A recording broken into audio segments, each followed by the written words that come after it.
Haleluya. Kami bermegah dengan Engkau Tuhan, karena keberadaan kami yang rapuh tetapi mendapatkan satu kemurahan besar untuk dapat berdiri di hadapan Tuhan, untuk menikmati keindahan hadirat Tuhan. Kami mungkin tidak memiliki sesuatu yang baik, yang berharga dari diri kami. Selain kami seringkali menganggap bahwa kami punya benda-benda berharga yang sebetulnya juga tidak bernilai di hadapan Tuhan. Hati kamilah harta yang paling berharga. Firman-Mu di dalam hati kamilah harta yang paling berharga. Hadirat Tuhanlah harta yang paling berharga. Persekutuan dengan Tuhanlah harta yang paling berharga. Maka Tuhan, rasanya tidak dapat kami mengelak untuk menaikkan pujian dan syukur kami, karena kemegahan Tuhanlah yang membuat kami dapat menikmati segala yang baik dari Tuhan. Terima kasih banyak Tuhan Yesus.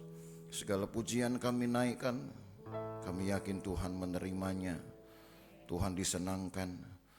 Biarkan kami juga sekarang mendapatkan berkat Tuhan yang menyenangkan, yang membahagiakan hidup kami dengan firman-Mu. Urapi hamba-Mu supaya firman Tuhan menjadi berkat bagi kami semua. Yang membutuhkan firman tentu akan mendapatkan jawabannya. Maka biarlah kami menyediakan hati kami seperti orang yang haus, yang perlu dipuaskan dengan firman. Maka kami akan mendapat jawaban di sana. Terima kasih banyak Tuhan Yesus. Kami akan terima firman-Mu di dalam nama Tuhan Yesus Kristus. Amin. Haleluya. Puji Tuhan. Haleluya, puji Tuhan. Nah, sekarang kita ada di Ulangan pasal 4. Satu ya sebutlah hari-hari yang mendekati perjalanan-perjalanan terakhir dari pengembaraan Israel. Orang-orang Yahudi yang kebanyakan adalah generasi keduanya, ya. Generasi kedua yang paling tua berusia 59 tahun. Itu yang pernah kita hitung, ya. Dari mana kita bisa mendapat angka ini? Karena ketika mereka keluar dari Mesir, mereka masih berusia 19 tahun. Ditambah dengan 40 tahun mereka mengembara, berarti usia mereka 59 tahun. Itu sudah yang paling tua. Kecuali Yosua dan Kaleb, ya, yang memang usianya sudah lebih dari 80, karena hanya 2 orang ini yang Tuhan jaga hidupnya, ya, yang Tuhan kehendaki sampai dengan umur panjang ketika mereka masuk di Kanaan. Tetapi yang lain-lain, ya paling tua hanya 59 tahun itulah, ya. Atau kalau mau dibuat presisinya 60 tahun kurang 1 hari. Nah, kira-kira begitulah, ya.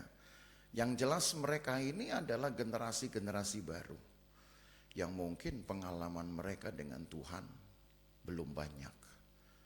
Kalau dikatakan belum banyak, mungkin masih cukup banyak, ya.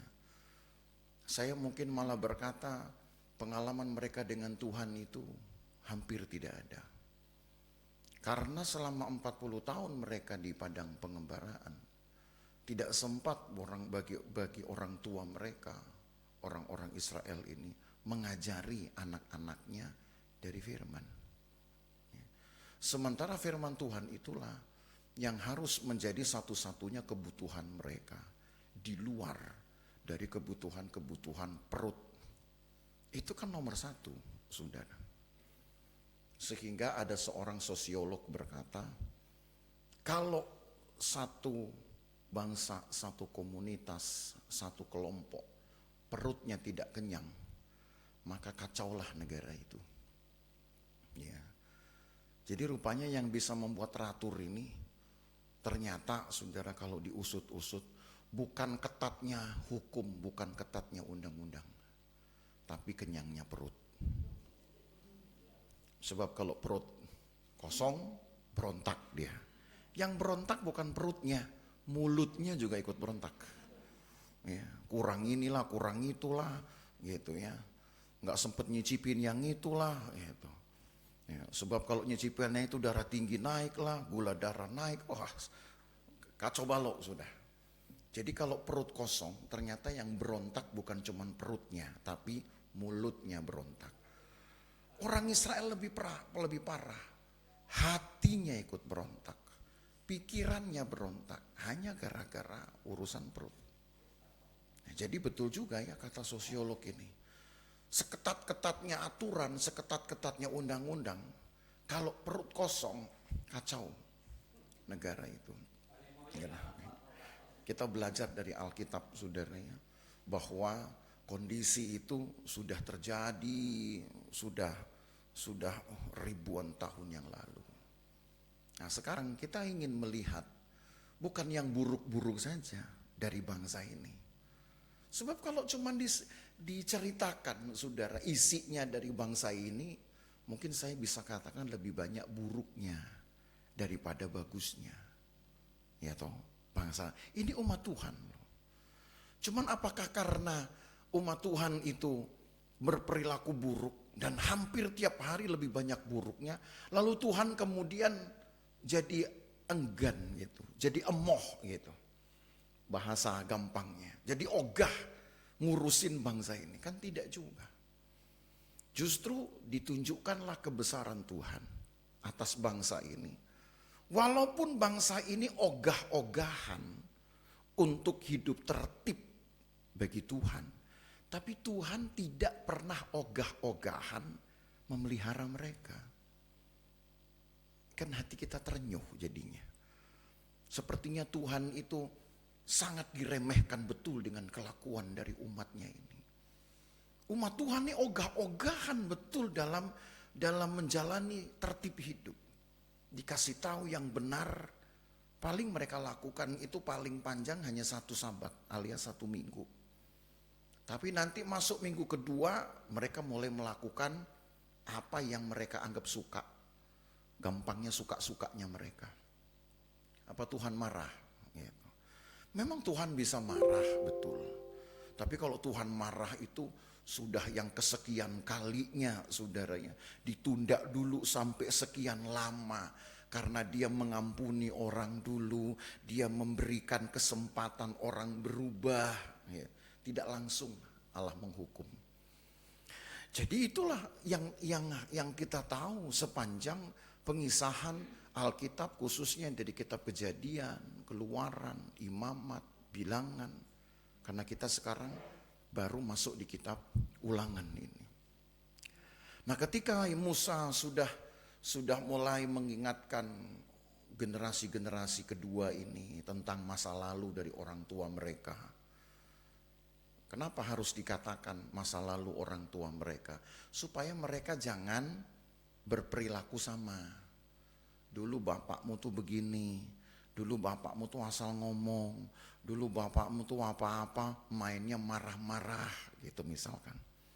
Nah, Musa berharap generasi kedua ini mulai belajar dari kesalahan orang tua mereka.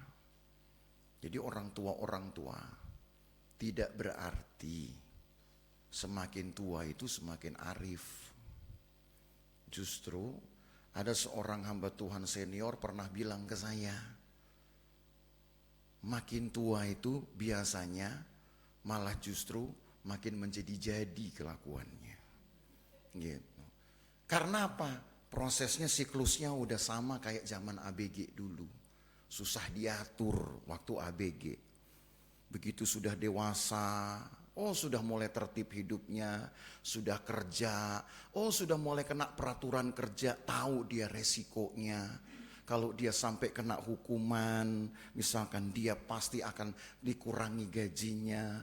Begitu juga seorang bisnismen, pedagang, kalau hidupnya nggak tertib, jangan-jangan pelanggan ogah-ogahan gitu ya, untuk kerjasama. Pelanggan nggak mau datang lagi ke tokonya. Kenapa? Mulutnya bawel, nawarnya aja nggak berani turun dikit, misalkan begitu. Itu kan contoh, saudara. Begitu sudah menjadi dewasa, baru kita mulai mikir, oh iya ya, supaya saya banyak temen, oke lah saya nggak perlu galak-galak. Supaya saya nggak kehilangan temen, saya mesti baik-baikin orang. Nah itu kalau sudah dewasa, itu umur 40 sampai umur 60, nah itu biasanya orang sudah mulai tertib hidupnya. Tapi kalau sudah 60 ke atas lain lagi ceritanya. Ngomelnya banyak, sakitnya banyak, pegelnya banyak, linunya banyak, sakit gigi, sakit tulang, sakit pinggang. Ngomelnya banyak, ujung-ujungnya orang lain diomelin, padahal nggak ada salahnya.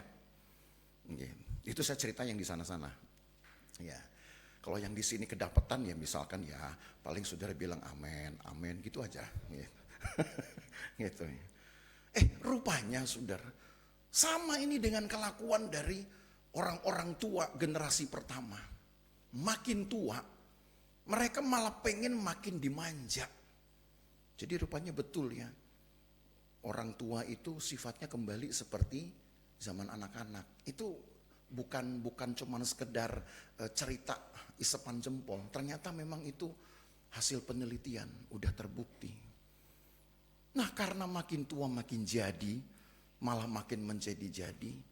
Musa bilang, ingatnya, kamu ini sekarang sudah umur 59. Kamu ini sekarang sudah umur 60 tahun kurang 1 hari.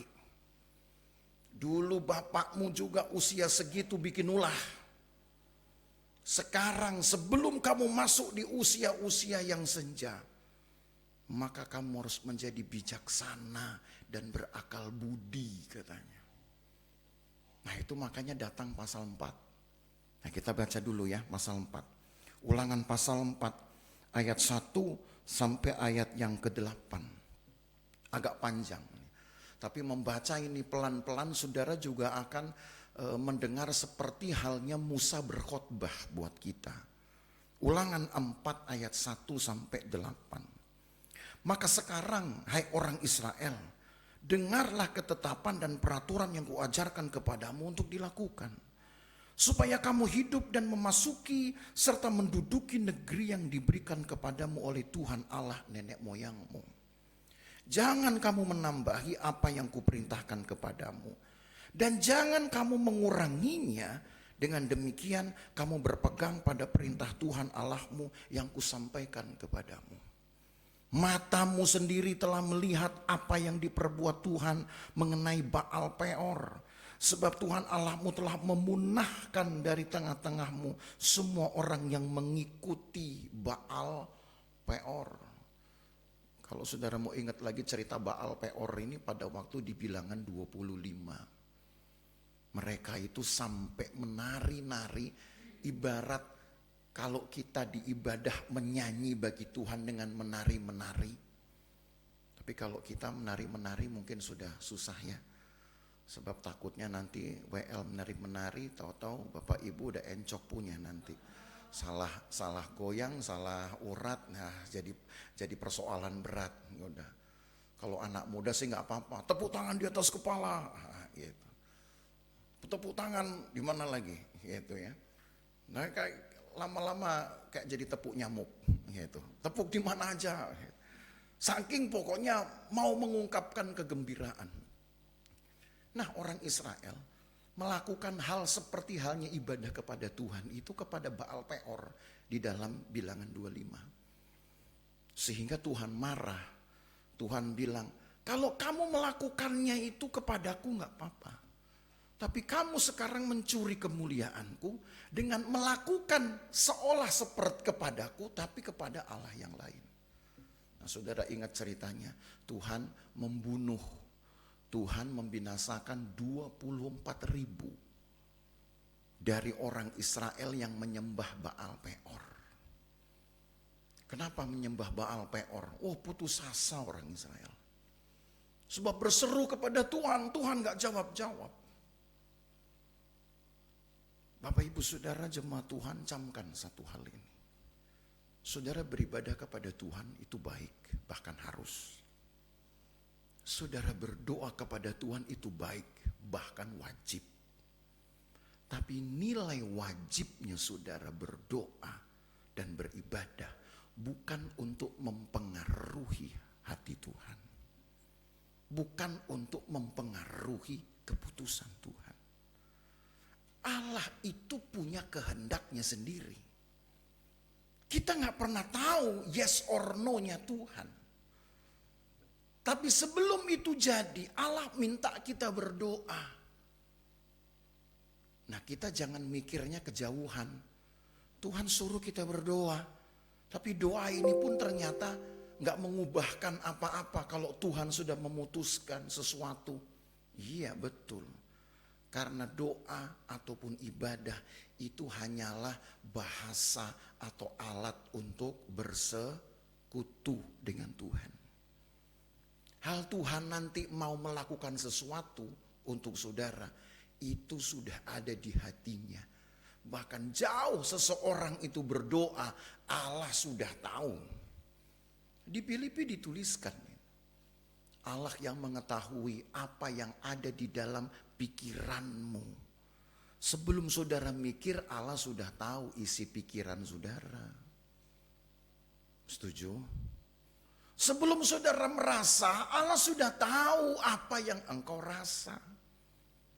Allah itu tahu.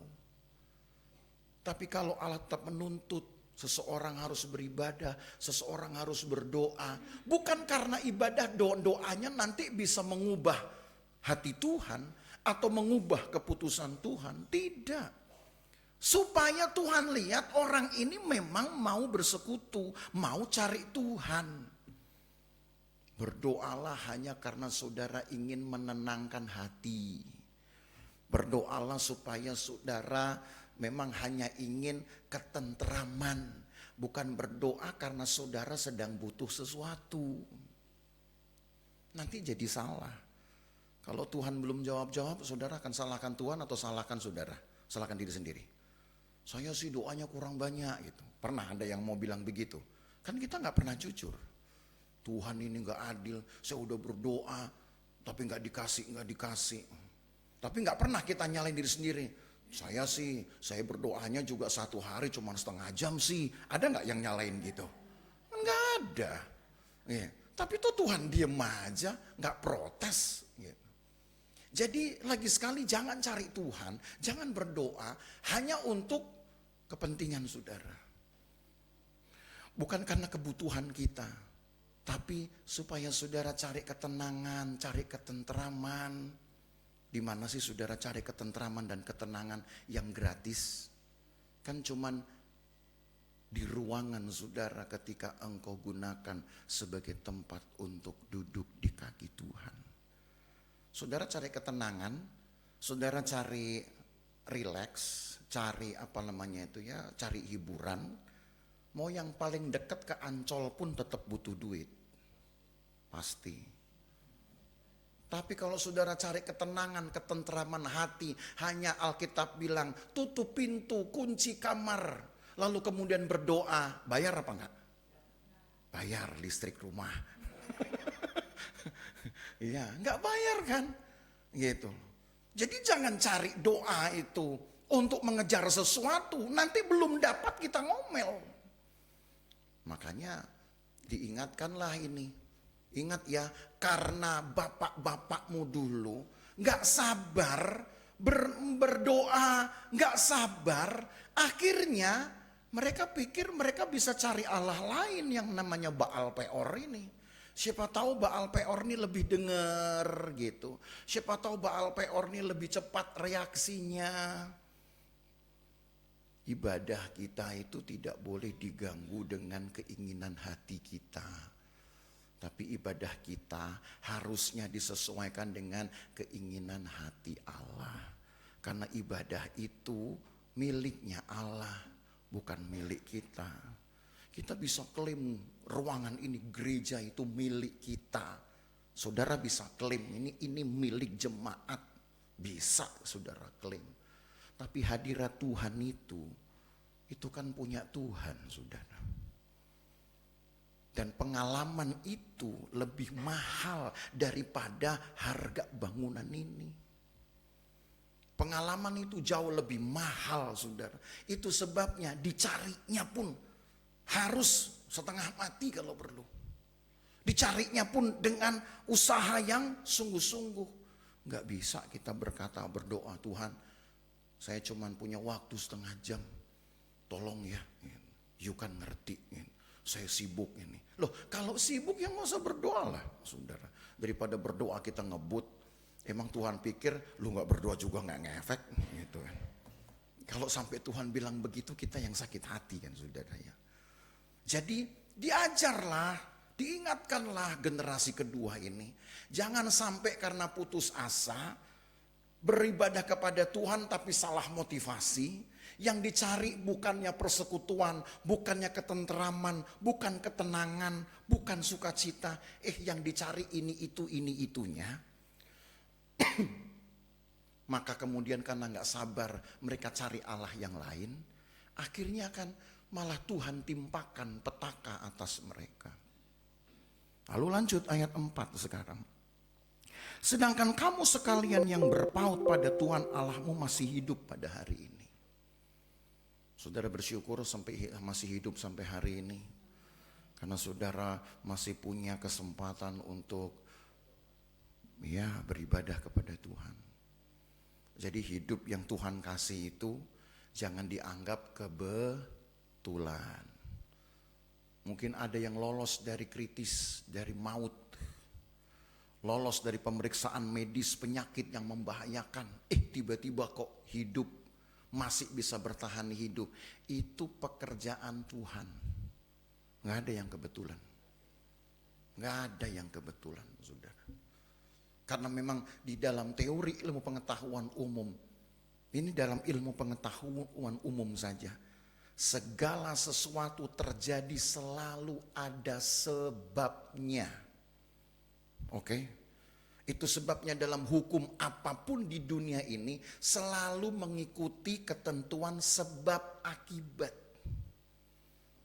Alam semesta juga jadi ada sebabnya enggak? Ada sebabnya apa? Ya sebabnya karena Allah yang menciptakan. Maka akibatnya hasilnya jadilah langit dan bumi. Itu yang kita bahas hari Sabtu kemarin. Ada sebabnya. Jadi kalau kemudian saudara tiba-tiba tadinya didiagnosa mungkin punya penyakit mematikan. Besok mati loh Pak misalkan begitu. Wah Bu penyakitnya besok mati nih gitu. Stres gak kira-kira? Oh stres. Nah daripada saudara mau cari hiburan ke Ancol makin stres karena masuk aja 50.000 kan bikin stres lagi. Duduk di kaki Tuhan. Tahu-tahu kemudian saudara besoknya masih hidup. Datang periksa ke dokter. Loh harusnya Anda ini sudah gak ada. Kok masih ada? Itu karena Tuhan, sebab segala sesuatu terjadi pasti ada sebabnya. Sebabnya apa? Sebabnya karena Allah masih melepas mujizat. Itu saudara harus tahu. Dari ilmu pengetahuan saja. Kita nggak bicara Alkitab.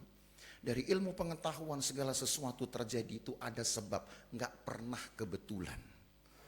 Maka jangan sampai kita kemudian berkata, sesuatu kebetulan. Wah kebetulan Pak saya dapat rezeki. Kebetulan Pak. Kalau kebetulan selalu kebetulan. Saudara nanti gak bisa mengucap syukur. Kenapa? Ya karena kebetulan. Dapat rezeki nomplok kebetulan. Coba di mana ucapan syukur saudara?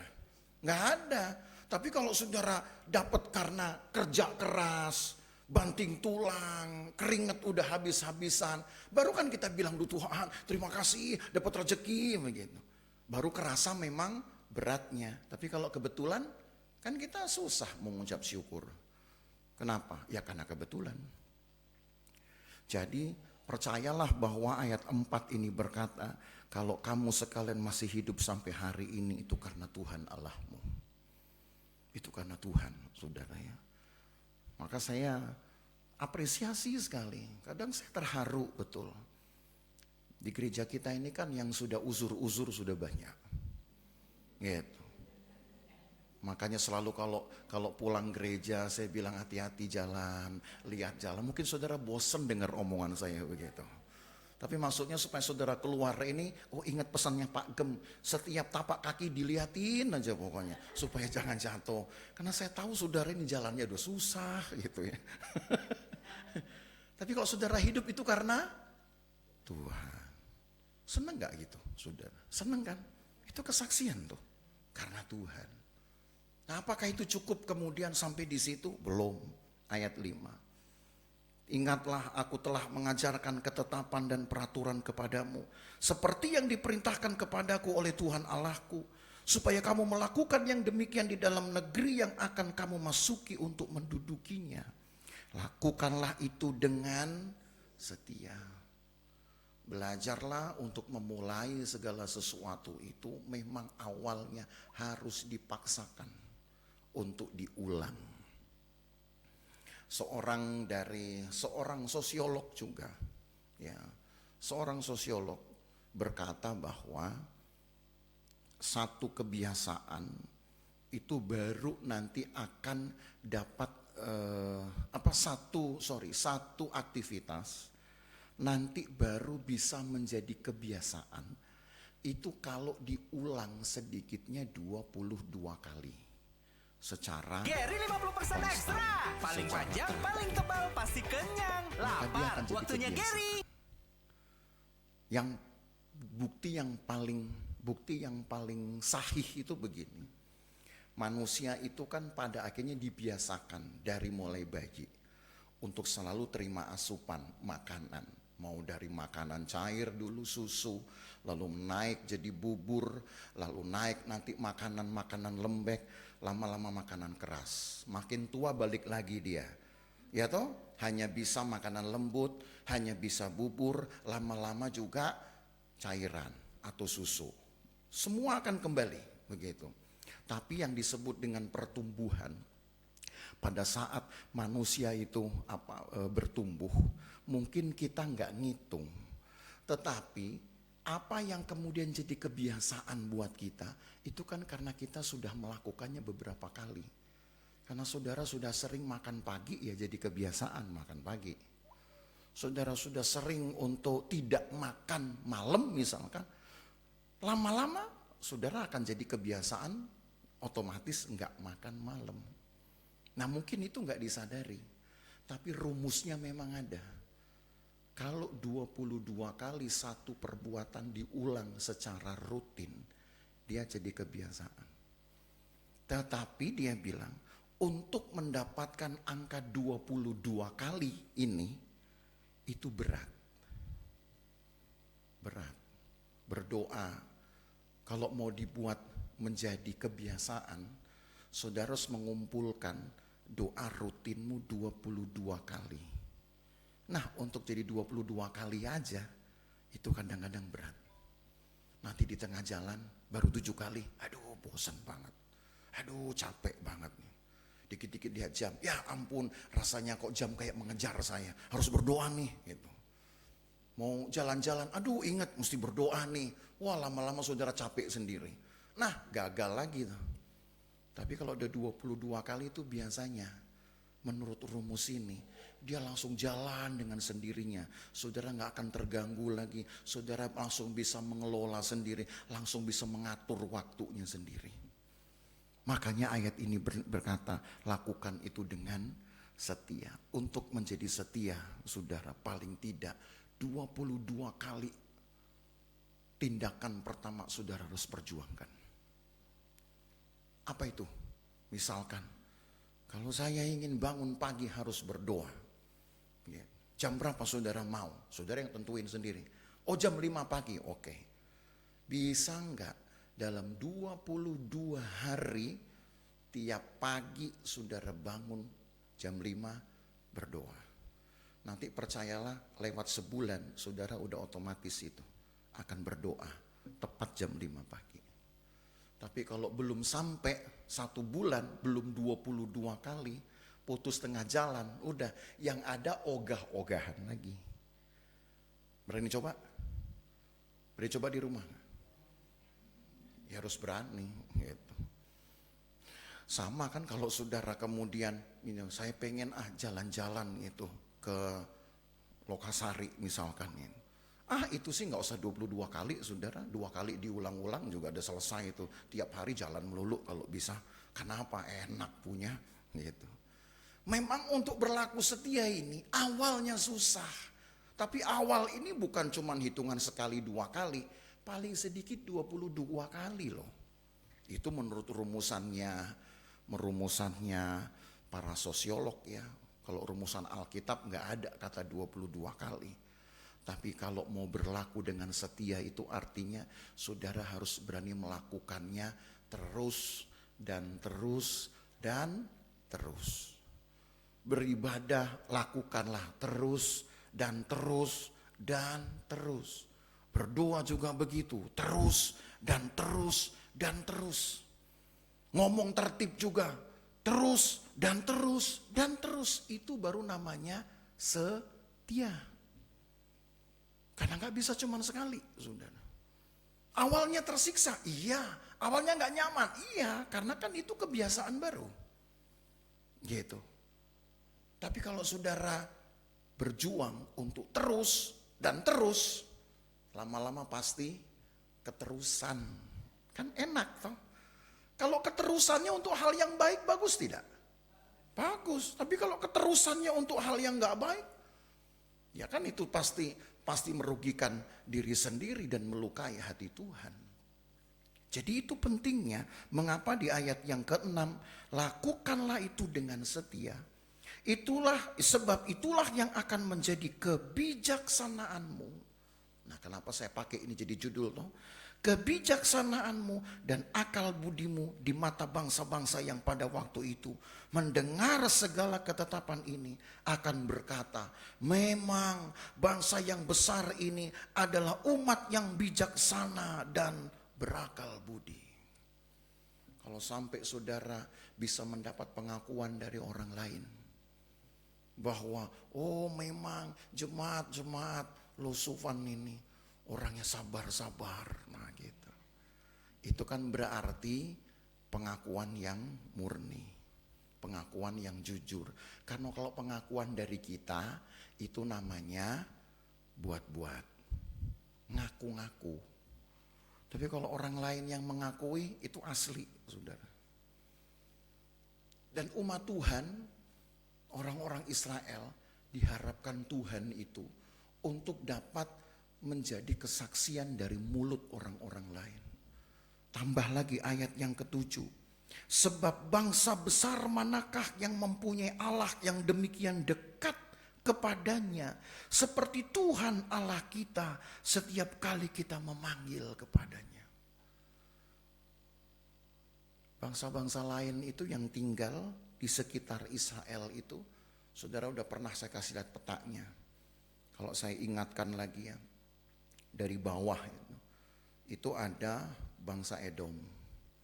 Naik ke atas sedikit itu ada orang-orang Amalek. Naik ke atas itu ada orang-orang Moab. Naik ke atas itu Amon. Lebih di atas lagi di sebelah utara Amori. Nah ini sungai Yordan. Di sini Israel. Jadi sebelahnya Israel itu sungai Yordan. Di sebelah sungai Yordan itu bangsa-bangsa yang tadi saya bilang. Bangsa-bangsa yang Alkitab bilang penuh dengan nafsu kedagingan. Suka menghalalkan segala cara. Itu mulai dari Edom, lalu Amalek, Moab, Amon, Amori. Itu baru yang ada di sebelah kanan sungai Yordan. Belum yang di sebelah kirinya. Di sebelah kirinya ada Filistin, ada orang Keni, namanya orang Keni. Orang-orang yang juga sama wataknya. Suka-suka mereka sendiri. Buat mereka yang benar itu apa yang di otaknya mereka. Orang Israel ini ternyata dikurung sama bangsa yang buas. sama bangsa yang suka membenarkan apa yang mereka mau. Pokoknya mereka mau itu orang lain rugi, mau itu orang lain jadi korban, pokoknya yang mereka mau, itu yang mereka bilang, itu yang benar. Kita belajar dari Alkitab, yang paling benar itu bukan yang kita mau, tapi yang Tuhan mau. Nah karena itulah saudara, yang diinginkan kemudian oleh Tuhan, bukan hanya oleh Musa.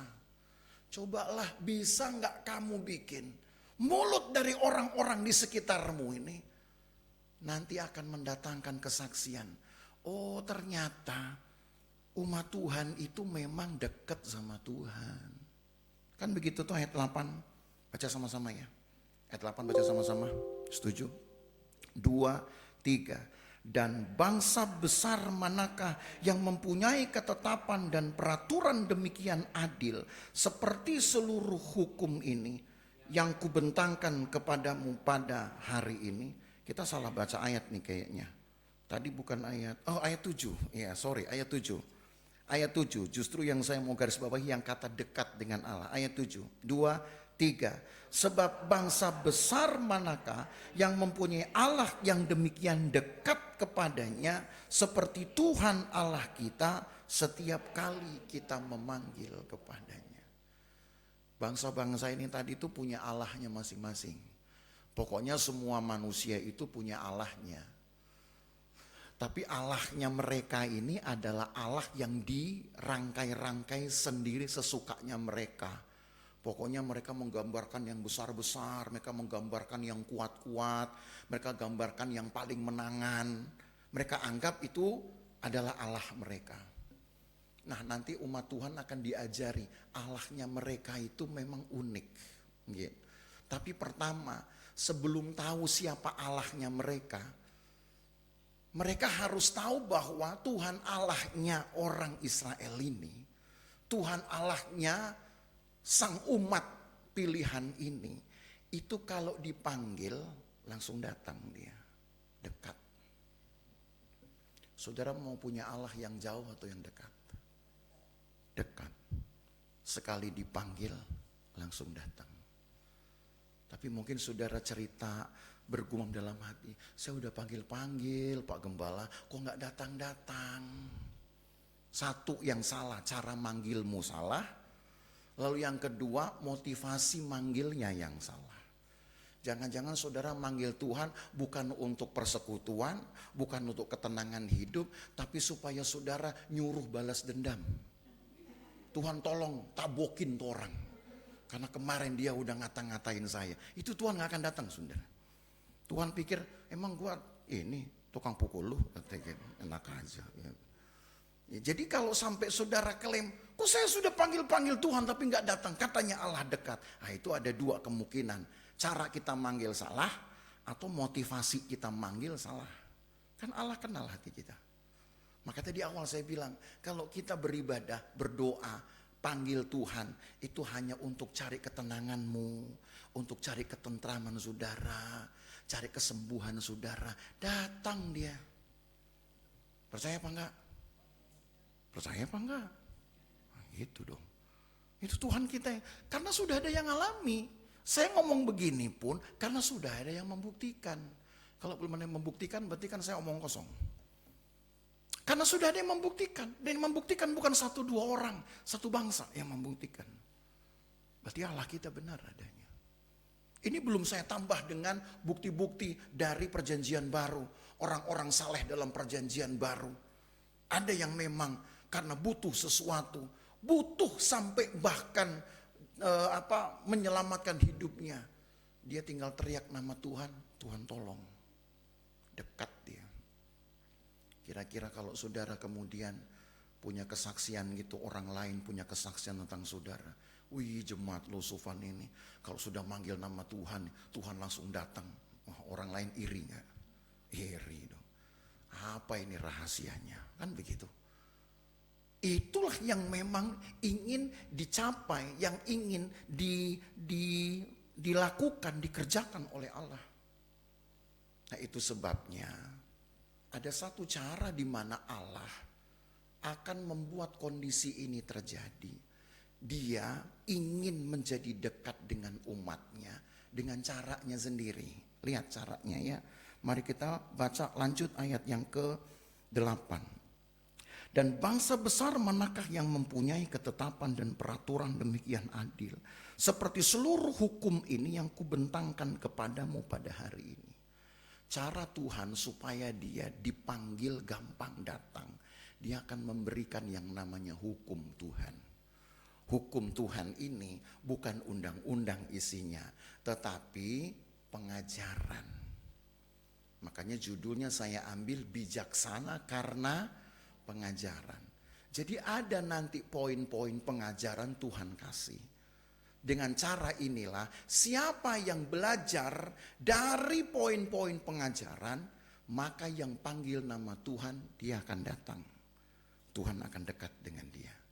Nah, kita lihat penjelasan berikutnya ayat 9. Tetapi waspadalah dan berhati-hatilah supaya jangan engkau melupakan hal-hal yang dilihat oleh matamu sendiri itu. Dan supaya jangan semuanya itu hilang dari ingatanmu seumur hidupmu. Beritahukanlah kepada anak-anakmu dan kepada cucu cicitmu semuanya itu. Yakni hari itu ketika engkau berdiri di hadapan Tuhan Allahmu di Horeb. Waktu Tuhan berfirman kepadaku, suruhlah bangsa itu berkumpul kepadaku. Maka aku akan memberi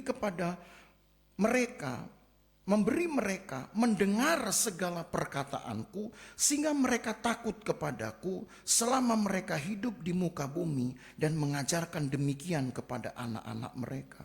Lalu kamu mendekat, berdiri di kaki gunung, sedang gunung itu menyala sampai ke pusar langit dalam gelap gulita, awan dan kegelapan.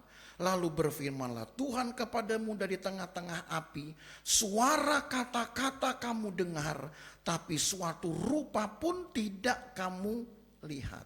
Hanya ada suara. Itu Allah kita.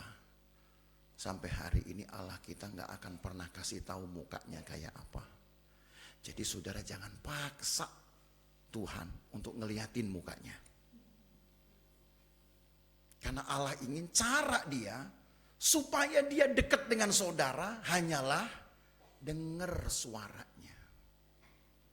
Emang kalau kan ada orang yang gak puas. Nanti kita lihat contohnya. Ada yang orang gak puas. Mesti banget saudara maksain tahu bentuknya mukanya kayak apa.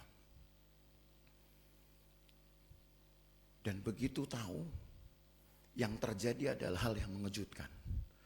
Mereka menjadi berubah hatinya. Bukan mendengar suara, tapi malah mereka mengidolakan gambar atau bentuk-bentuk itu. Coba kita lihat contohnya ya. Kita langsung lihat contohnya. Ayat yang ke-13. Dan ia memberitahukan kepadamu perjanjian yang diperintahkannya kepadamu untuk dilakukan. Yakni ke-10 firman. Dan ia menuliskannya pada 2 loh batu. Jadi suara Tuhan itu ditulis di dalam 2 loh batu. Sekarang suara Tuhan itu sudah dibuat makin banyak tertulis di dalam Alkitab saudara. Saudara bersyukur gak nih punya Alkitab? Syukur. Kalau enggak, saudara tiap hari bawa 2 loh batu mau? Ke gereja bawa 2 loh batu. Ngapain? Ya habis gembala saya nyuruh katanya. Katanya mesti bawa firman. Makanya sekarang Tuhan bikin simple gitu. Dikasih di Alkitab. Gak pakai 2 loh batu gitu. Sekarang lebih simple lagi. Disimpan di HP. Cuman begitu baca Alkitab ada WA masuk, yang dibuka WA-nya. Alkitabnya ketutup gitu.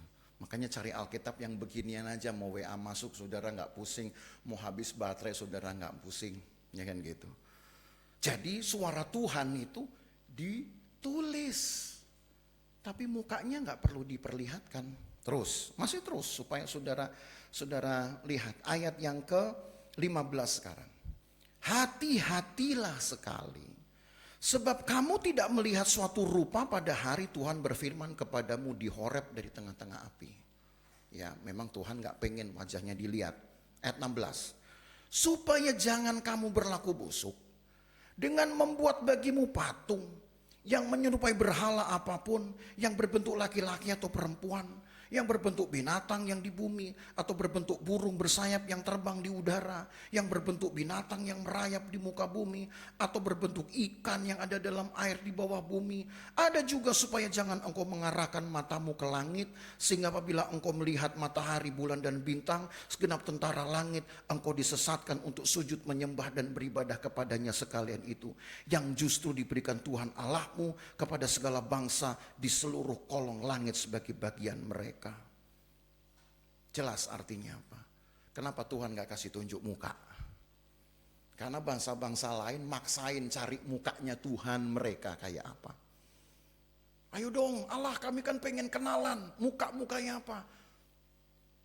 Nah gak tahu apakah betul mukanya kayak begitu. Tapi rata-rata, ini kalau ibu-ibu sering googling, sudah bisa pakai HP, kan udah canggih sekarang ya. Saudara carilah Allah-Allahnya orang Amori, Allah orang Moab, Allah orang Edom. Itu tadi yang saya sebutkan, Allah orang Mesir sekalipun. Saudara tahu apa yang mereka gambarkan untuk Allah mereka? Rata-rata itu bentuk-bentuk yang aneh-aneh dan menakutkan. Persis seperti Alkitab tulis.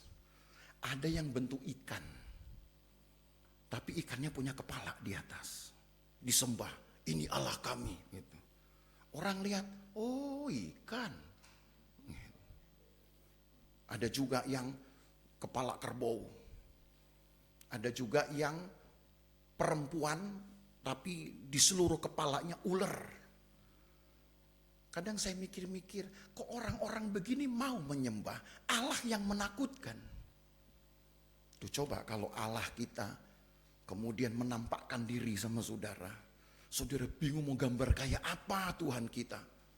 Karena tahu-tahu saudara gambar gareng misalkan. Semar atau Petruk misalkan. Ini siapa ya? Rasanya ini Allah saya. Gitu.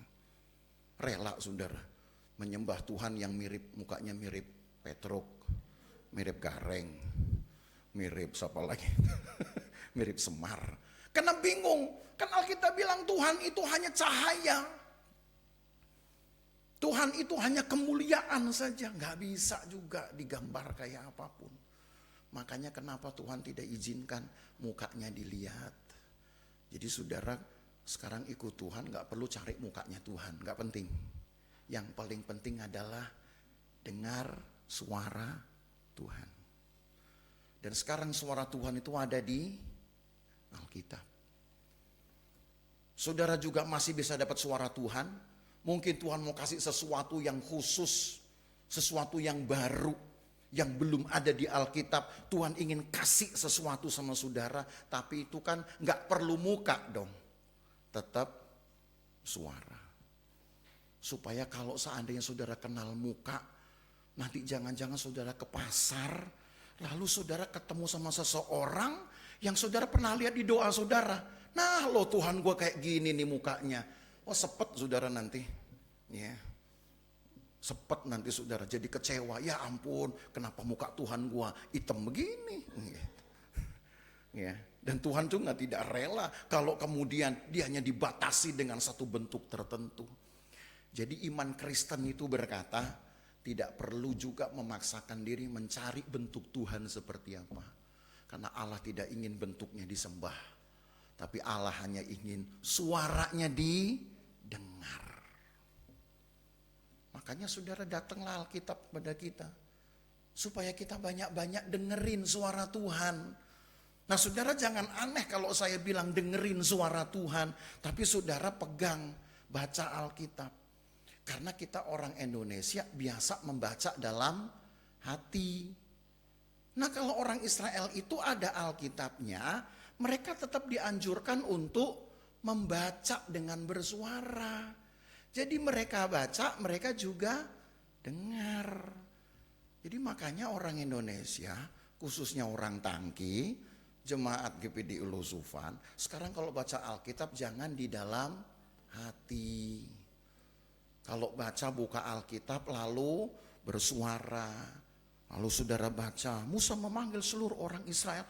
Mau orang lain dengan, ngapain lu baca sendiri bersuara? Ih, suka-suka gue dong, gitu kan. Nggak usah pusing saudaranya. Daripada saudara baca dalam hati, biasanya kalau dalam hati, itu semua langsung lewat nanti. Kenapa? Ya di dalam hati, tersimpan sudah. Nggak bisa dibuka lagi. Saudara nggak tahu bacanya apa, karena di dalam hati.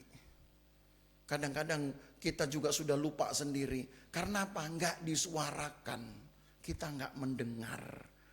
Jadi kalau baca Alkitab lebih baik saudara baca sambil bersuara. Ya nggak harus keras-keras juga. Yang penting minimal saudara cukup mendengar suaramu sendiri. Nggak perlu harus orang lain juga ikut mendengarnya. Itu mengganggu. Tapi dengan baca seperti itulah Alkitab bilang iman akan tumbuh. Karena iman tumbuh dari mendengar firman. Jadi bukan dibacanya, di mendengar. Gitu. Karena sekarang kan ada teknik baca cepat. Dan baca cepat itu ternyata nggak perlu juga bersuara. Apakah baca cepat langsung ngerti? Ternyata orang yang menemukan metode baca cepat pun berkata, ya memang pemahaman itu berkembang. Nggak langsung ngerti ketika membaca. Nah loh, kan sama aja teorinya. Artinya Allah kita tetap ingin saudara mendengar. Karena dengan mendengar itulah saudara langsung terekam di dalam otakmu, di dalam pikiran. Ini yang harus dibuat, ini gak boleh dibuat. Ini yang harus dilakukan, ini gak boleh dilakukan. Itu langsung terekam semuanya. Karena itulah Alkitab bilang, kalau yang begini kamu lakukan dengan setia, engkau akan hidup. Jangan begini, tapi harus begini. Engkau lakukan dengan setia, saudara akan hidup. Berani bilang amin? Itu harus dicoba loh saudara. Dan saya berkata begini, bukan seperti orang yang sedang seperti jualan kue. Lalu saudara bilang, iya ya, perlu gak ya saya lakukan? Oh saudara harus bilang amin, saya lakukan nanti di rumah. Mulai baca Alkitab bersuara. Jadi yang dalam hati stop sekarang. Gitu. Ya, anggap itu yang kemarin-kemarin. Kalau sekarang saya nggak mau dalam hati, saya mau baca betul-betul, nggak usah keras-keras, baca supaya saudara dengar sendiri. Lalu Musa mengkhususkan 3 kota di seberang Sungai Yordan, kan cukup saya dengar sendiri. Karena itu yang justru Allah ingin supaya dengan membaca, memperdengarkan gitu sebetulnya. Kita langsung menangkap, kita langsung buat perintah dari firman Tuhan. Seolah-olah ada orang lain yang ngomong sama kita. Kamu harus bikin begini. Kamu mesti bikin begitu. Dengan cara itulah saudara, Allah mengkondisikan seolah ada orang lain yang memberi perintah kepada kita untuk melakukan. Kalau baca dalam hati gak muncul itu. Jadi Tuhan itu punya caranya. Apa tadi caranya? 1, dia tidak perlu tunjuk muka. Karena memang dia hanya ingin suaranya didengar. Yang kedua apa? Yang kedua, perdengarkanlah saudara pembacaan firman. Seperti halnya saudara sedang mendengar Tuhan sendiri yang ngomong sama kita. Supaya saudara tahu kapan saudara diperintahkan untuk melakukan firman Tuhan. Itulah cara yang unik dari Allah kita. Gak perlu kemudian kita cari bentuk yang lain. Makanya dilarang, nanti minggu depan kita bahas. Ulangan pasal 5. Dilarang untuk membuat patung atau bentuk apapun. Karena memang di dalam iman Kristen, di dalam iman umat Tuhan, dibangun satu azas, Allah tidak ingin wajahnya dilihat. Allah gak mengizinkan ada bentuk-bentuk apapun dari dirinya boleh digambar. Gak boleh. Makanya saya juga usahakan kalau perlu salib ini jangan ada Yesusnya. Gitu. Walaupun ya mungkin yang lain-lain ada Yesusnya. Ntar saudara pikir, ya Yesus begini amat ya. Gitu. Ah ini kan cuma patung ya. Tapi ada juga akhirnya yang patungnya pun disembah-sembah. Maka lebih baik polos saja. Allah kita gak pernah mau menunjukkan muka. Karena Allah kita hanya ingin dipahami dengan kita membaca Alkitab. Saya tanya, kalau saudara mau paham tentang Tuhan, 1 kali baca Alkitab cukup? Enggak kan? Harus berapa kali? Ya paling sedikit tadi 22 kali. Lewat dari itu saudara akan baca otomatis, sudah gak perlu lagi dipaksa-paksa, didorong-dorong. Kau akan baca, udah. Baca, dikit-dikit baca Alkitab. Kerjaan saya tiap hari baca Alkitab. Hampir tiap hari saya pasti baca Alkitab. Selain saya baca WA, baca surat kabar, baca Alkitab. Maka jangan kebanyakan saudara baca WA orang, nanti jadi marah. Jangan kebanyakan baca berita, nanti jadi takut. Jangan kebanyakan baca hati orang, ntar ngawur. Bacalah Alkitab. Betul gak sih? Saudara kayak bingung gitu. Kapan ya saya baca hati orang? Iya. Baca hati orang sekarang gampang. Dari apa? Dari emoticon. Wah gitu. Kalau dikasih gambar muka merah, lagi marah nih. Gitu. Gitu. Dikasih gambar muka lagi pipi lebar, lagi senyum nih. Gitu. Sekarang orang dipengaruhi sama gambar kan. Kenapa? Karena memang itu yang orang mau. Yang dilihat itu yang menyenangkan. Iman Kristen dibangun bukan berdasarkan apa yang engkau lihat, Alkitab bilang. Tapi apa yang engkau percayai. Dari sini. Makanya ini penting nih. Jangan suka dengar omelan orang. Jangan suka dengar sumpah serapah orang. Tapi kalau ada yang sumpah serapahin, saudara, cukup saudara masuk di sini, saudara simpan kemudian di dalam hati sampai di kamar, saudara doain. Tuhan, ini baru ada yang nyumpah nyerapain saya. Tuhan bertindaklah sesuai dengan keadilan-Mu. Tuhan berkati dia. Kalau Tuhan hukum, ya biarin Tuhan. Kan Tuhan yang punya hak membalas. Saudara hanya punya kewajiban berdoa. Pakai. Jadi dengar, ada teman saya perlu ditolong karena mendengar. Ada rupanya orang-orang lain yang perlu dikuatkan, perlu dinasehati. Kan dengar.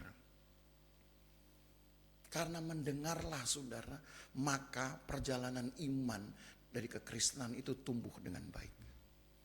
Jadi mulai hari ini, Bapak Ibu Saudara, jemaat, GBD Lusufan khususnya, banyak-banyaklah mendengar suara Tuhan. Tapi bukan berarti saudara nempelin tembok kamar. Mana suara Tuhan? Baca Alkitabnya. Kan itu tadi saya bilang, ketika saudara baca Alkitab dengan bersuara, sama dengan saudara mendengar Tuhan sendiri yang ngomong. Jadi deal ya. Kalau saya bilang, sering-sering dengar suara Tuhan, tahu dong artinya. Jangan berhenti saudara ke toilet, dengerin, wah Tuhan gak ada ini. Emang Tuhan di toilet saudara. Ya. Tuhan itu ada di sini. Ini firman Tuhan ini. Tapi makanya jangan baca dalam hati. Bacalah dengan bersuara. Kalau engkau melakukan apa yang engkau baca. Jangan mencuri misalkan. Engkau lakukan dengan setia. 1 kali engkau lakukan. 2 kali engkau lakukan. Jangan menghina sesamamu. Tapi kasihlah sesamamu. 1 kali engkau lakukan. 2 kali engkau lakukan. Dan tiap kali engkau lakukan dengan setia. Ayat tadi bilang apa? Engkau hidup. Saudara akan hidup. Orang lain boleh nyumpah nyerapain saudara untuk mati untuk celaka Tapi kalau saudara lepaskan itu, suara saudara untuk membaca Alkitab, Tuhan yang mengubahkannya nanti. Orang gak punya kekuatan dengan lidahnya saudara. Gak ada. Semua itu segala sesuatu Tuhan yang mengerjakan. Jadi kalau saudara ingin hidup, ya saudara baca Alkitab. Tuhan terima kasih saya hidup sampai hari ini. Dan biarlah saya hidup ini, saya ingin juga memuji Tuhan, membaca firman. Lakukan aja tiap hari begitu.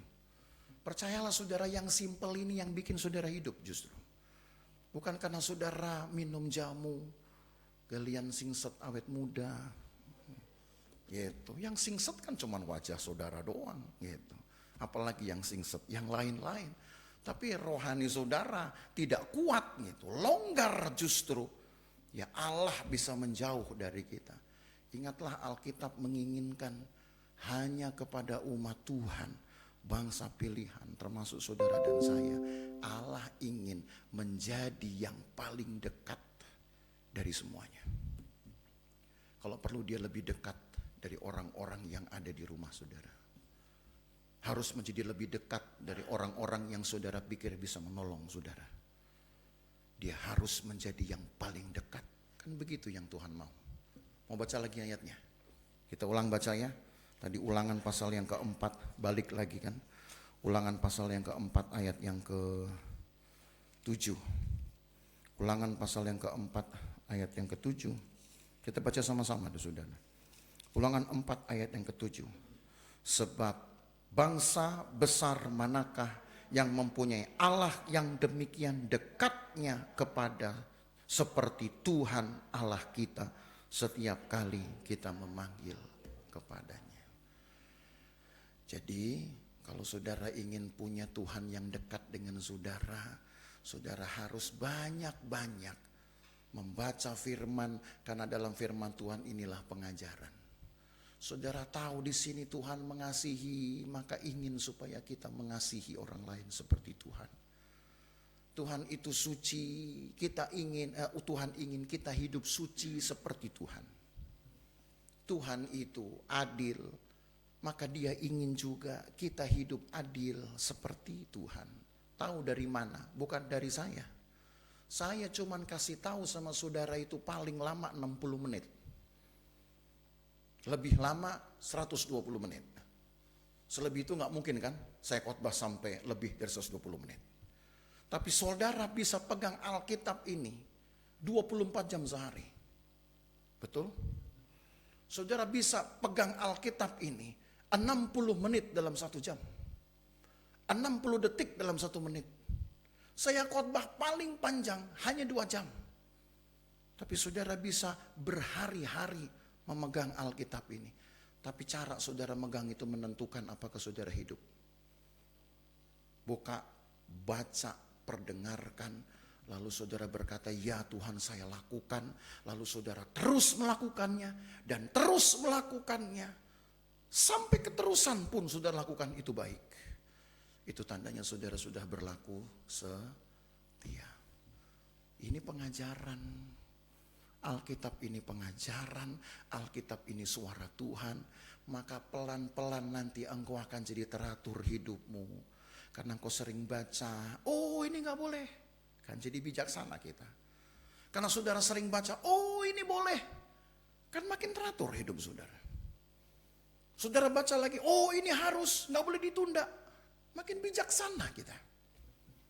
Gak perlu orang lain ajar. Cukup saudara mengajar dirimu dengan apa? Memperdengarkan suara saudara membaca Alkitab. Nanti Alkitab kasih tahu kalau engkau ingin hidup benar seperti apa, ingin hidup seperti Tuhan bagaimana caranya, biar Alkitab yang menuntun saudara. Tapi bacalah ini dengan bersuara. Haleluya. Ikut Tuhan tuh gampang ternyata ya. Gak susah kan? Yang susah tuh karena kita malas. Nah itu dia. Yang susah karena kita selalu merasa capek. Gitu. Makanya orang dikit-dikit capek deh. Gitu. Gitu. Haleluya. Mau semangat saudara? Mau? Ya, jangan karena bilang, saya sudah tua. Ini yang masuk Kanaan mau tua-tua semua ini. Udah mau 60 semua masuk Kanaan gitu. Gak apa-apa. Memang cenderung yang masuk Kanaan itu yang tua-tua. Gitu. Yang masuk surga itu memang sudah yang tua-tua. Saudara aminin lagi. Jangan dulu lah, nanti kalau saya, kalau enggak nanti saya sendiri saudaranya. Saudara masuk surga antar satu persatu, kosong dari gereja ini. Ya.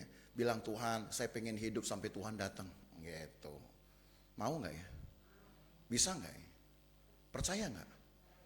Ya, kalau Tuhan kehendaki, saudara mungkin sampai 100 tahun pun.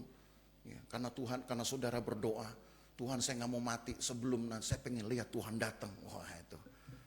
Siapa tahu nanti jemaat GBD Lusupan isinya uzur semua. Kenapa? Karena memang pengennya awet Tuhan. Tuhan tolong kita ya. Jadi saudara ingin dekat dengan Tuhan, baca Alkitab. Itu aja. Ingin dekat dengan Tuhan, baca Alkitab. Jangan dalam hati, suarakan. Mau orang lain protes, yang penting jangan keras-keras, jangan mengganggu. Cukup telingamu mendengar, maka saudara perlu baca berulang-ulang, terus dan terus. Satu kali saudara akan lihat Allah bekerja akan membuat saudara tetap hidup. Ya, gak ada lagi bisa beri hidup saudara orang lain kecuali Tuhan. Pada kita ada meja perjamuan Tuhan. Ini hidup Tuhan, hidup Yesus. Dia berani berikan itu hanya untuk orang-orang yang percaya. Makanya dalam pengakuan iman kita, ditulis dalam pengakuan iman, saudara baca nanti di poin yang ke-7, bahwa perjamuan Tuhan itu harus diterima oleh orang yang percaya. Sebab ini adalah hidup Tuhan. Kalau hanya untuk jadi cemooh atau hanya untuk jadi kebiasaan, maka saudara tidak akan terima apa-apa. Bahkan Paulus berkata, ada orang yang karena kecerobohannya ketika mengambil perjamuan ini, dia justru malah sakit. Itu 1 Korintus 14 ditulis oleh Paulus. Tapi kan kita gak pengen. Justru yang kita pengen adalah ketika kita ambil perjamuan Tuhan ini, saudara disembuhkan, saudara dipulihkan. Karena itu juga yang dicatat di dalam 1 Korintus 14. Tapi kenapa ada yang sakit? Karena Paulus bilang, karena engkau meminumnya dengan cara yang salah. Nah, lagi-lagi semua itu ada caranya, saudara. Percayalah bahwa Allah ingin pertama dia dekat dulu dengan saudara. Tapi saudara juga cari cara dong. Gimana caranya supaya saya layak untuk dekat dengan Tuhan. Kalau saudara dekat dengan Tuhan, apapun yang saudara alami itu gak akan jadi hambatan. Tuhan tolong kita ya. Mari kita berdiri. Kita nyanyi pujian yang awal tadi. Lagu Jiwaku Merindukan Kau Allah yang hidup. Jiwaku haus kepadamu, Engkau Allah yang hidup. Rindukan Tuhan bukan karena saudara kepengen lihat wajahnya. Rindukan Tuhan karena saudara ingin dengar suaranya. Dan enggak harus suara orang lain, suaramu sendiri. Ketika engkau baca Alkitab, dia datang kepada saudara. Merindukanmu,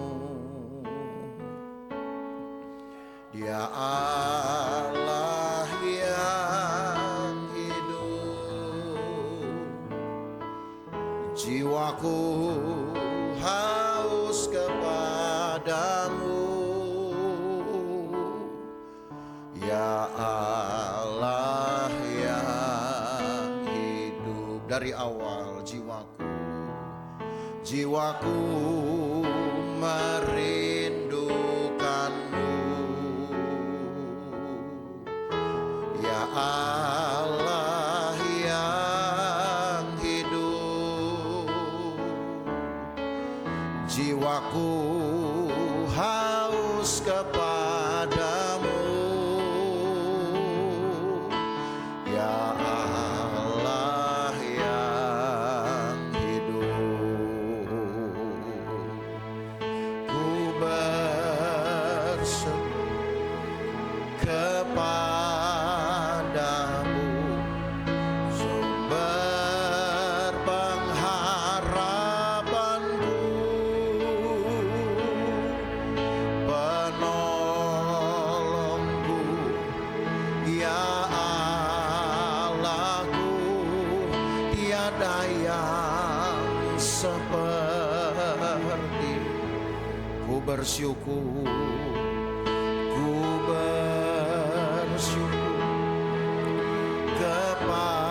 kepadamu, sumber pengharapanku,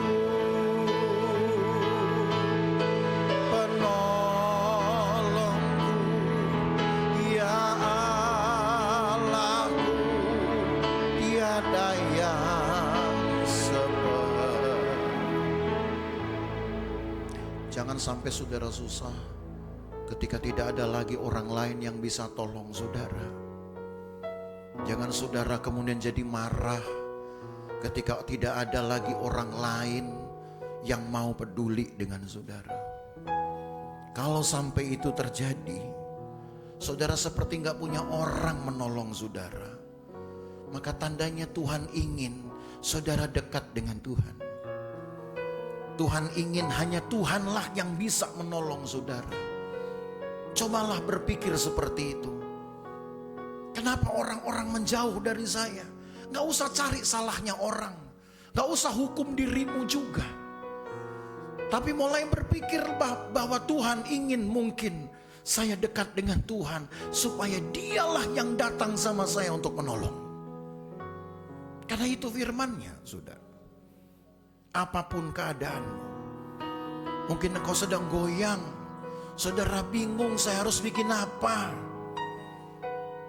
saya bingung harus melakukan apa. Daripada saudara bingung dengan pikiranmu sendiri, cobalah tenangkan diri. Satu kali saudara baca Alkitab, saudara perdengarkan pembacaanmu, maka sebenarnya Tuhan sedang berbicara dengan engkau. Karena saudara baca Alkitab, bukan baca yang lain. Dan Alkitab itu adalah firman Tuhan sendiri.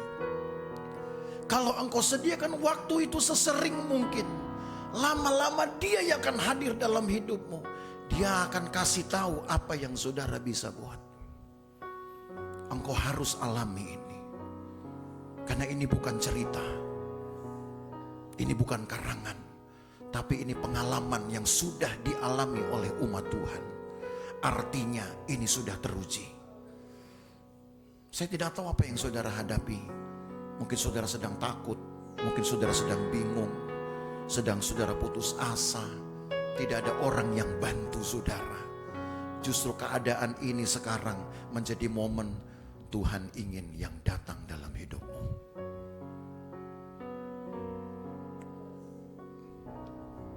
Haleluya. Haleluya. Haleluya. Jiwaku merindukanmu, Ka Allah yang hidup. Jiwaku haus kepadamu,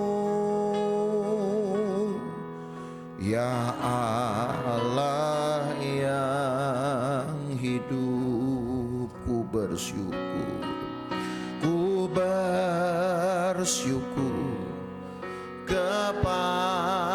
Pelayan perjamuan bisa mengambil tempat.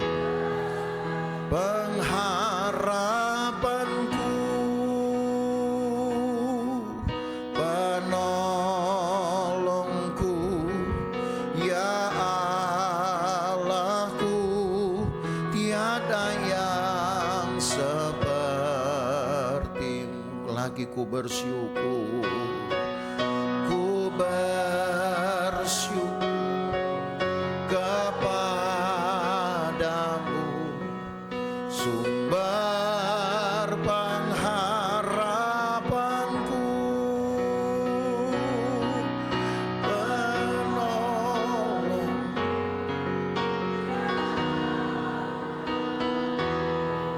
Tiada yang seperti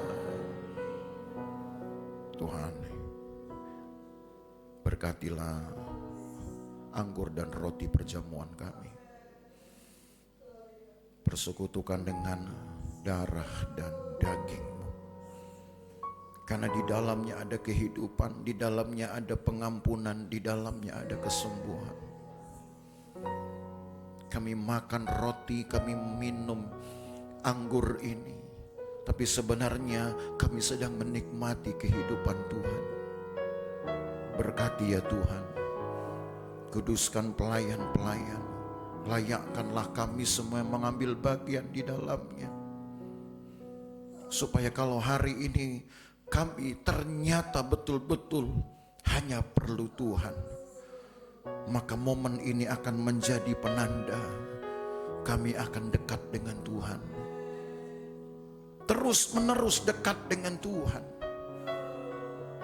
sampai Tuhan datang memberi kami kehidupan, memberi kami pertolongan, memberi kami ketenteraman, ketenangan, sukacita, bahkan keselamatan. Hanya Engkau yang bisa memberikannya. Berkati, kuduskan di dalam nama Tuhan Yesus Kristus. Amin. Saudara silakan duduk, nanti Bapak Ibu Saudara akan dilayani dengan tetap nyanyi lagu ini. Jiwaku merindukanmu, Kau Allah yang hidup. Jiwaku haus kepadamu, ya Allah yang hidup. Ku bersyukur kepadamu, sumber pengharapanku, penolongku, ya Allahku, tiada yang sepertimu. Lagi dari awal.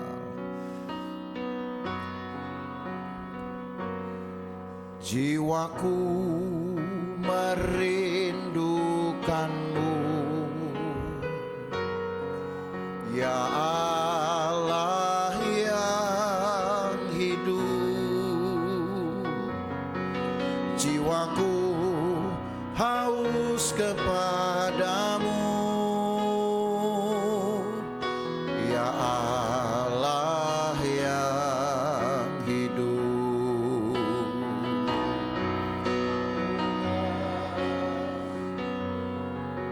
Kepadamu sumber pengharapanku,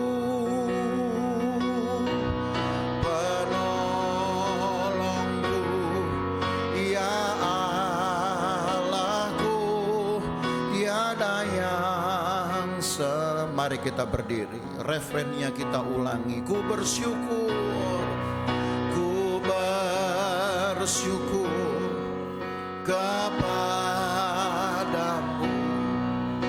sumber pengharapanku, penolongku, ya Allahku, tiada yang sepertimu.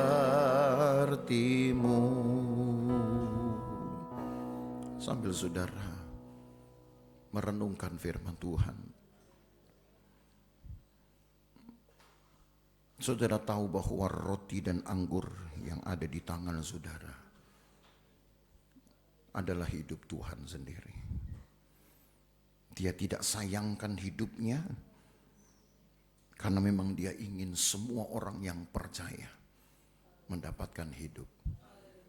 Hanya yang percaya. Maka makanlah dan minumlah nanti karena engkau percaya. Mungkin sekarang engkau sedang bingung, Tuhan saya harus berlaku apa? Tuhan saya gak tahu membuat apa, mungkin hidup saya sedang kacau. Saya sakit berat, saya stres. Itu tidak apa-apa, itu masalahmu.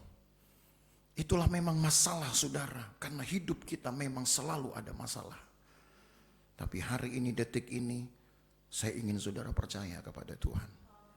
Karena dasar kita mengambil bagian di dalam makan, minum roti dan anggur perjamuan Tuhan adalah percaya. Bukan karena saudara sedang menuntut mujizat. Bukan karena saudara sedang mengklaim pertolongan Tuhan. Bukan. Tapi karena saudara percaya. Kalau saudara percaya, biarkan Tuhan yang akan bekerja. Karena Tuhan tahu apa yang saudara alami. Yang penting sekarang saudara percaya. Lepas hidupmu mungkin sedang kusut, sedang berbeban berat. Tapi biarlah engkau percaya. Dengan percayamu Allah akan bertindak. Pegang roti di tangan kanan saudara, dengarkan firman Tuhan. Sebab apa yang telah kuteruskan kepadamu, telah aku terima dari Tuhan, yaitu bahwa Tuhan Yesus pada malam waktu ia diserahkan mengambil roti. Dan sesudah itu ia mengucap syukur atasnya. Ia memecah-mecahkannya dan berkata, inilah tubuhku yang diserahkan bagi kamu. Perbuatlah ini menjadi peringatan akan aku. Di dalam tubuh Tuhan ada kesembuhan. Makan ini dengan percaya, Dia akan mengerjakannya dalam hidupmu. Di dalam nama Tuhan Yesus Kristus.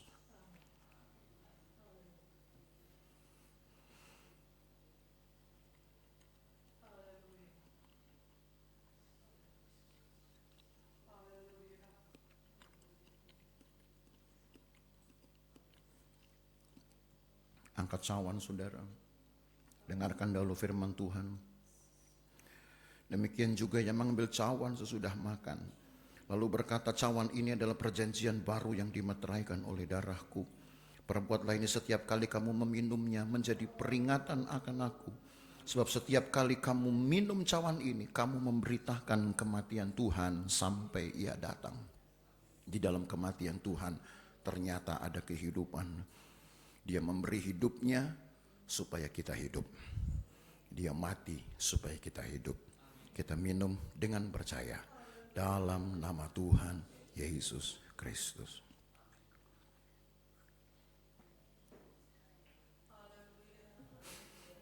Haleluya.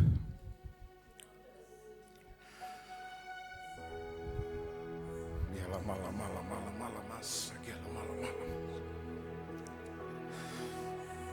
Haleluya.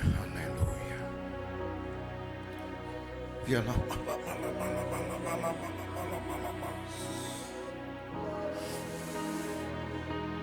Haleluya.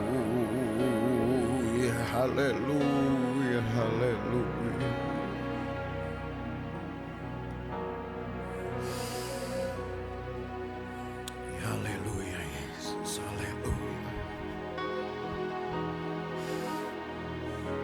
Haleluya.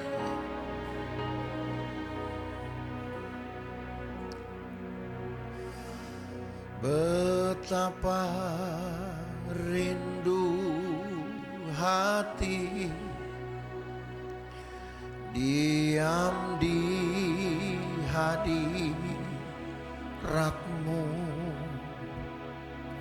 memandang wajah yang mulia dalam kekudusanmu.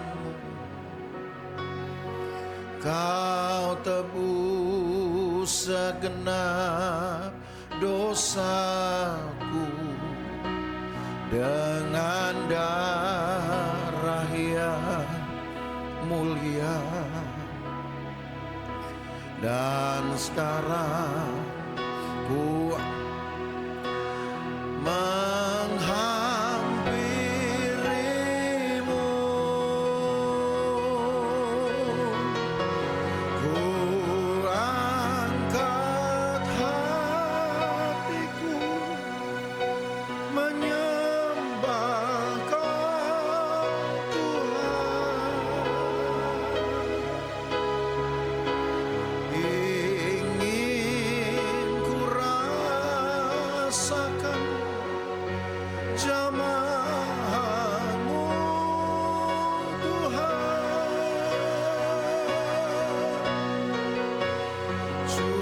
Curahkan urapan Roh Kudus-Mu Tuhan. Biar hidupku penuh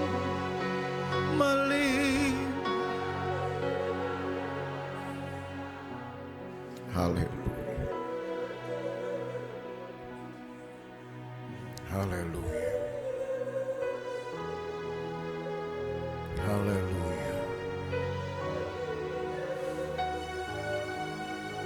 Kami ingin menghampiri Engkau Tuhan. Kami ingin dekat dengan Engkau Tuhan. Karena Engkau juga ingin dekat dengan kami. Tapi seringkali kami bingung bagaimana caranya kami harus dekat dengan Tuhan. Ternyata kami tahu hanya dengan membaca firman-Mu, memperdengarkan suara kami sendiri ketika membaca firman-Mu, kami sudah sama mendengar suara Tuhan. Karena yang kami baca juga adalah firman Tuhan. Tuhan, berikan kami kesungguhan ini, berikan kami kemauan ini, supaya seringkali terus menerus kami menyelidiki membaca firman-Mu, Engkau akan dekat dengan kami. Engkau dekat kami hidup, Engkau dekat kami aman, Engkau dekat kami tertolong, Engkau dekat kami tentram.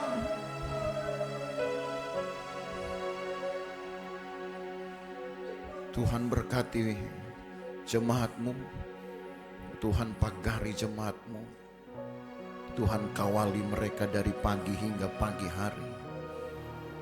Mereka bekerja, Tuhan jaga.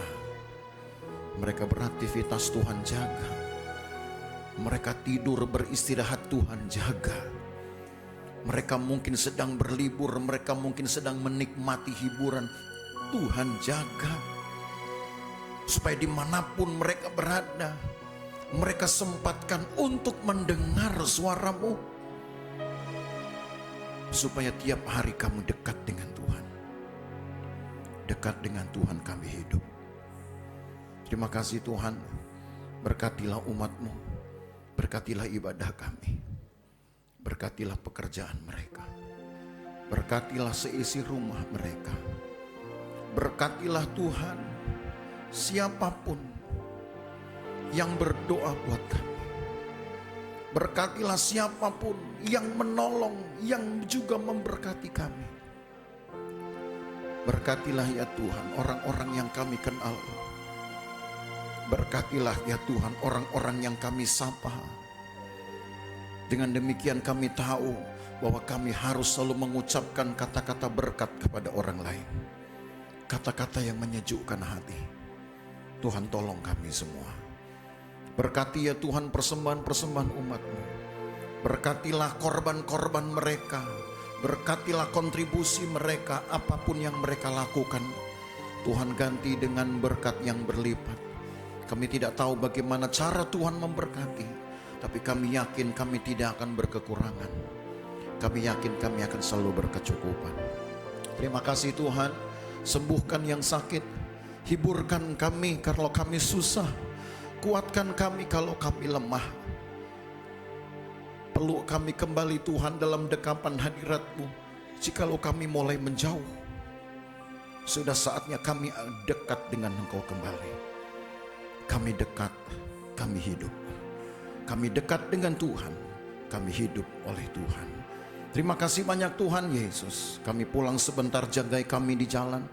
Jauhkan dari bahaya, celaka dan perbuatan jahat orang lain. Kawali kami Tuhan. Kami berkumpul kembali dengan keluarga dalam sukacita karena keamanan dan selamat yang daripada Tuhan. Maka Bapak Ibu Saudara sekalian, pulang dengan bawa berkat dari Allah Bapa, kasih sayang dalam persekutuan dengan anaknya Yesus Kristus, penyertaan Roh Kudus memelihara kita dari hari ini sampai selama-lamanya. Dan berkat ini kita terima dalam nama Tuhan Yesus Kristus. Segala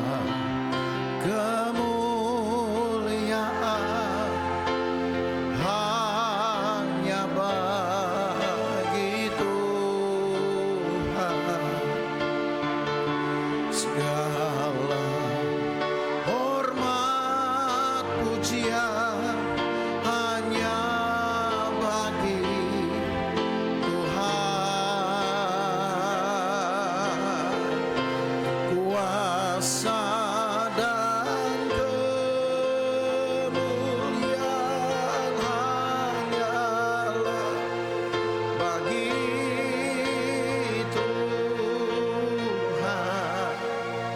God.